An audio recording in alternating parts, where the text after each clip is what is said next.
Hello everyone, and another day, another vlog. For today's vlog guys, magluluto tayo ng ating agahan at saka tanghalian. Baunin ko mamaya para sa aking tanghalian, no? So these are for ingredients today guys. Mayroon tayong talong, dalawang itlog, asin at saka itong G oil. Okay, so ang gagawin natin guys is so ito na yung mga ingredients natin. Meron tayong talong na iniihaw ko siya sa apoy. At dalawang itlog lang siya. At asin at itong G oil. So gagawin natin siyang guys, anong tawag dyan? Yung talong na nilaluan ng itlog at piprituhin. Yan yung magiging kainin natin mamaya. At magiging baon na rin. That is for today's vlog guys. See ya. So guys, binatil ko na pala yung itlog at ito yun.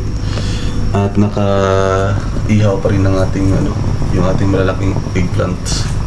At saka meron din pala akong nabili kagabing yung egg masala. Almost finished na siya. Luto na yung isa. So babalatan natin yan kasi mainit pa. Masakit sa kamay pagka mapapasok tayo. So yung iba na lang, kailangan natin lang siyang luto. So natapos na nating ihawin yung talong guys. So hinalo ko na siya sa itlog. Yan na siya guys. And yan yung closer look niya. So dinurog-durog siya ng konti.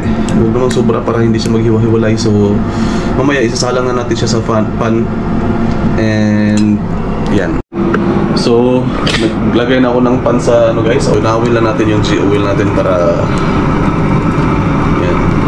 So nilagay ko lang yung G oil sa pan para matunaw at mamaya ilulunod na natin yung ating yung talong na inihaw. Yan, mixture with egg. So ilulunod natin ang ating ating inihaw na talong sa pan kasi tutukin natin siya. Okay, so yan, hindi na. Ilulunod natin itong ating inihaw na talong na may itlog. Yan.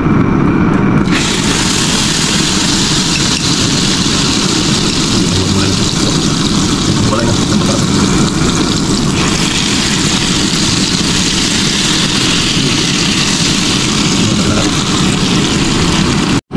Guys, nalunod na natin at ito na yung niya. So tingnan mo siya guys, nilunod niya, kasya ko na lahat. Durog na kasi yung yung talong, kaya kinasya ko na lahat doon sa sa pan. Hirap na hindi marunong magluto. Mayroon tayong niluto natin kaninang yung eggplant na may itlog. Ito yun. Yan. At saka mayroon tayong 3 slice of bread. Mayroon tayong fried chicken. Ito, egg masala guys. Yan ang kakainin natin for today's agahan. So ang dami guys, no? Marami tayong protein ngayong araw na to. So that's it. Lumamig na siya. Ay, nainit ko kasi ito.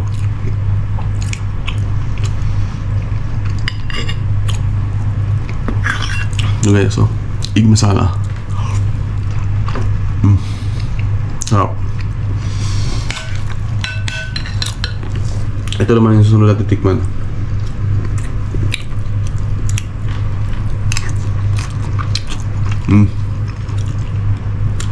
Tama lang ang lasa kasi nilagyan ko siya ng konting asin lang.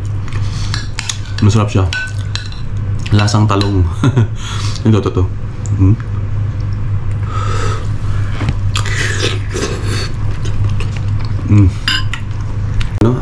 Talong, yung fried talong natin na may egg. At saka ito, egg masala.